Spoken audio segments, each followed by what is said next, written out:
Hello students. तो आज हमारा नया चैप्टर है transportation in plants and animals. तो स्टार्ट करेंगे हम ये chapter. Living organisms need food, water and oxygen for their survival. In case of green plants, carbon dioxide, water and sunlight are required. These substances need to be carried or transported to various parts of the body. In addition, waste materials produced within the body also need to be removed.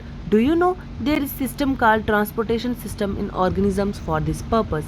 In case of plants, there is a system of independent channels, while in animals, transportation is brought about by the circulatory system. Living organisms को चाहिए खाना, पानी और oxygen survival के लिए, ज़िंदा रहने के लिए। जैसे कि ग्रीन प्लांट्स हैं जो आपको हरे पौधे दिखते हैं, उनको कार्बन डाइऑक्साइड चाहिए, वाटर चाहिए और सनलाइट चाहिए अपने सर्वाइवल के लिए और खाना बनाने के लिए, फोटोसिंथेसिस करने के लिए।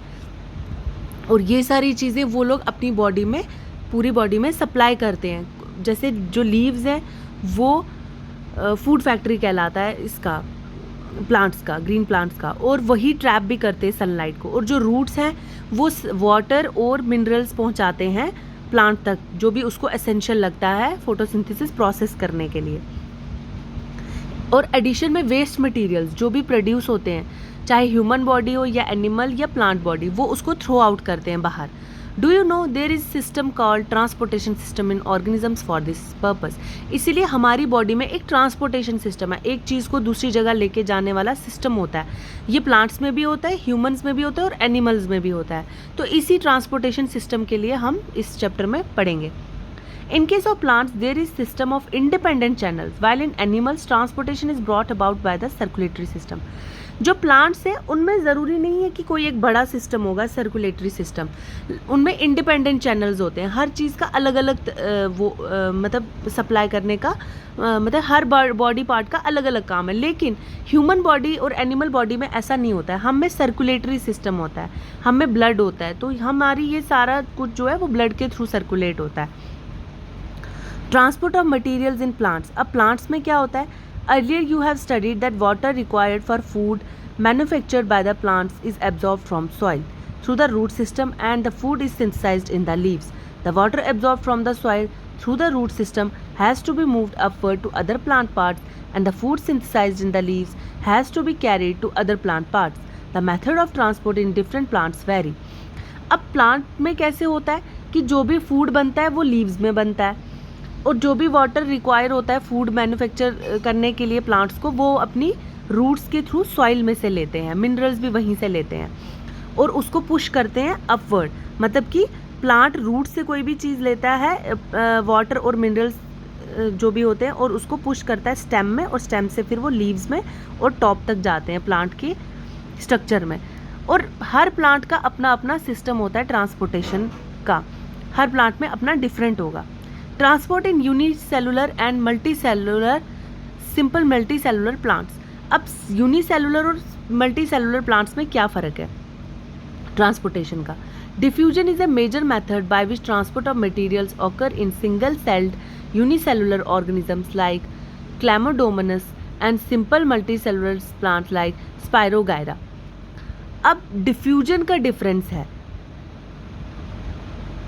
यूनिसेलुलर में अलग तरीके का है, जिसकी एग्जाम्पल है क्लैमोडोमोनास, और मल्टीसेलुलर का अगर एग्जाम्पल लेंगे हम प्लांट का तो वो है spirogyra. When food is being cooked in your kitchen you can smell it in other rooms in the house. जैसे कि आपके घर में अगर किचन में खाना बनता है लेकिन आपको खुशबू बाकी कमरों में भी आती है। This is because molecules are living the food as a gas and moving around at a high speed, eventually reaching all parts of the house. This is called diffusion. इस प्रोसेस को, यही मतलब है डिफ्यूजन का। आपने kitchen में खाना बनाया लेकिन उसके मॉलिक्यूल्स उड़ उड़ के हर कमरे में चले गए, तो आपको पता चला कि खाने में आज क्या बना है। वह इसी प्रोसेस को हम डिफ्यूजन कहते हैं। Diffusion is the movement of particles from a high concentration to a low concentration until they are spread out evenly. यानी कि एक, फॉर एग्जाम्पल, एक कमरे में कुछ भी खुशबू नहीं है लेकिन दूसरे कमरे में बहुत सारी खुशबू है, तो उस कमरे से उस कमरे में उस खुशबू का जाना जहाँ पे बिल्कुल भी खुशबू नहीं है, उस प्रोसेस को हम कहते हैं डिफ्यूजन, जब तक कि उन दोनों कमरों में एक जैसी स्मेल आने लगेगी। इस प्रोसेस को डिफ्यूजन कहा जाता है, यानी कि हाई कंसंट्रेशन लेवल, जहाँ पे वो चीज़ बहुत ज़्यादा प्रेजेंट है लेकिन दूसरी साइड है वहाँ पे वो चीज़ प्रेजेंट नहीं है, यहाँ से उसका उस जगह पे ट्रांसफ़र होना जब तक कि वो दोनों का लेवल बराबर हो जाएगा, इस प्रोसेस को हम डिफ्यूजन कहते हैं। Transport in higher plants conduction. अब जो प्लांट्स जो हायर प्लांट्स होते हैं, बड़े बड़े प्लांट्स होते हैं, उनमें कंडक्शन का प्रोसेस होता है, वो हम पढ़ेंगे इस चैप्टर में। The mechanism of transport in multicellular higher plants is much more elaborate. The process of diffusion, which is slow, cannot meet the requirements of transport to all parts in a short period of time. How does water reach in our homes? We have pipes for the supply of water in our homes. In plants also there are special tubes called xylem and phloem, which comprises the conducting tissues or vascular tissues. It is through these tubes that the transport of materials takes place. Xylem and phloem are present in all parts of the plant body. As mentioned above, there are two aspects of transport of substances in plants. अब कह रहे हैं कि जो बड़े बड़े plants होते हैं उनमें डिफ्यूजन का प्रोसेस जो है वो नहीं हो सकता है, क्योंकि उसमें काफ़ी टाइम लगता है। तो इतनी जल्दी हर चीज़ बड़े प्लांट तक पहुंचाना बहुत मुश्किल हो जाएगा। जैसे कि अगर हमारे घर पे अगर हमें अर्जेंटली पानी चाहिए तो हम मोटर लगाते हैं और बड़ी बड़ी पाइप्स लगाई होती है, उसके थ्रू हमारे घर में पानी आ जाता है जल्दी से। लेकिन अगर हम वेट करेंगे थोड़ा थोड़ा पानी आता रहे ऊपर तक, वो नहीं आ पाएगा। वैसे ही बड़े प्लांट्स में यही प्रॉब्लम आती है। तो उसमें क्या है, बड़े बड़े प्लांट्स में एक स्पेशल चीज़ होती है, ट्यूब्स होती हैं, जाइलम और फ्लोएम करके उनका नाम है। उनके अंदर टिश्यूज़ होते हैं, कंडक्टिंग टिश्यूज़ और vascular tissues. It is through these tubes that the transport of materials takes place. इन्हीं ट्यूब्स की मदद से क्या होता है, ट्रांसपोर्टेशन प्रोसेस होता है। Xylem and phloem are present in all part of the plant body. Xylem और फ्लोएम प्लांट के हर पार्ट में मौजूद होता है। As mentioned above, there are two aspects of transport of substances in plants, movement of water and minerals. अब plants, इन बड़े प्लांट्स में पानी और मिनरल्स कैसे पहुंचते हैं, takes place from the roots upwards to other plants. This movement takes place through the stem and it's branches. ये ब्रांचेस की मदद से पहुंचता है, रूट्स लेती हैं और उसको अपवर्ड की तरफ थ्रो करती हैं और स्टेम और उसकी टहनियों की मदद से वो उसके लीव्स तक पहुंच जाता है। अब मूवमेंट ऑफ फूड मटेरियल्स कैसा होता है, synthesised in leaves to other plant parts. Leaves में खाना बनाते हैं ये अपना, और फिर वहाँ से ये बाकी प्लांट पार्ट्स तक भेजते हैं।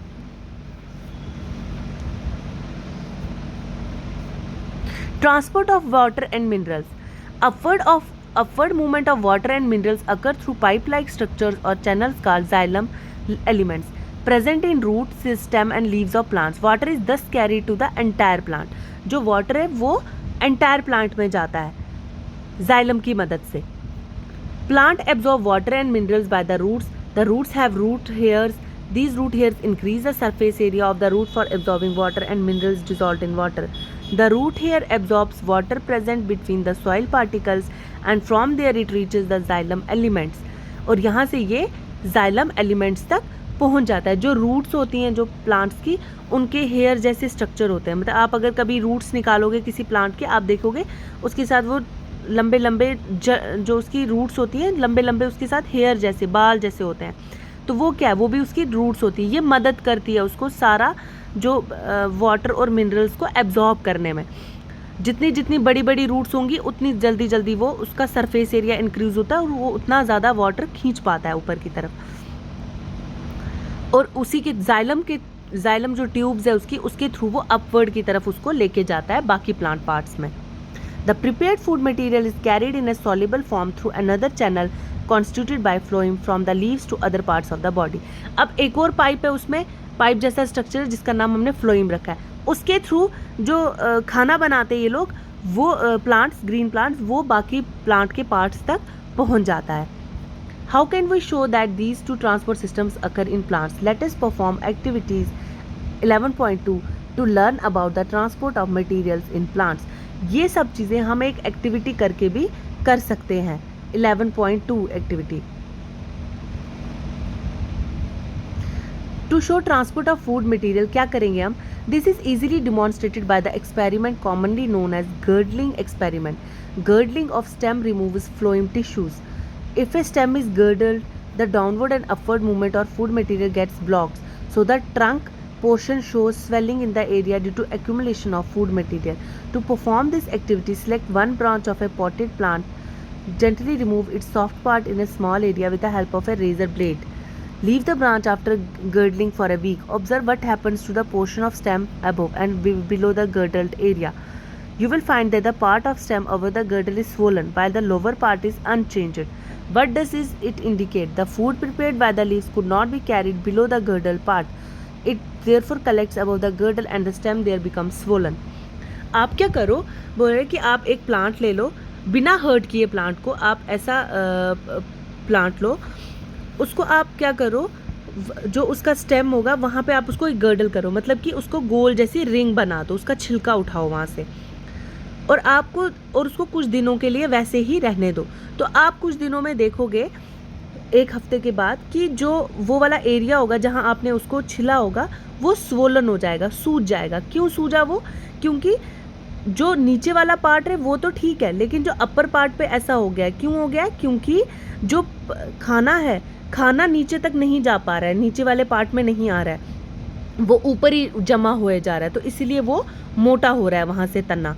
तो जैसे आप ये एग्जाम्पल देखोगे यहाँ पे, ये देखो यहाँ पे इसने दिखाया हुआ है कि यहाँ तक तो ठीक है, लेकिन जो सेकंड वाली जब इसने एक हफ्ते तक इसको ये गर्डल किया है तो ये ऊपर से मोटा हो गया है इसका स्टेम, इसीलिए क्योंकि इसका जो खाना है वो ट्रांसपोर्ट नीचे वाली साइड नहीं हो रहा है, ये यहीं पे कलेक्ट हो रहा है. इस एग्जाम्पल से हमें पता चलता है कि जाइलम और फ्लोएम का क्या इसमें रोल होता है.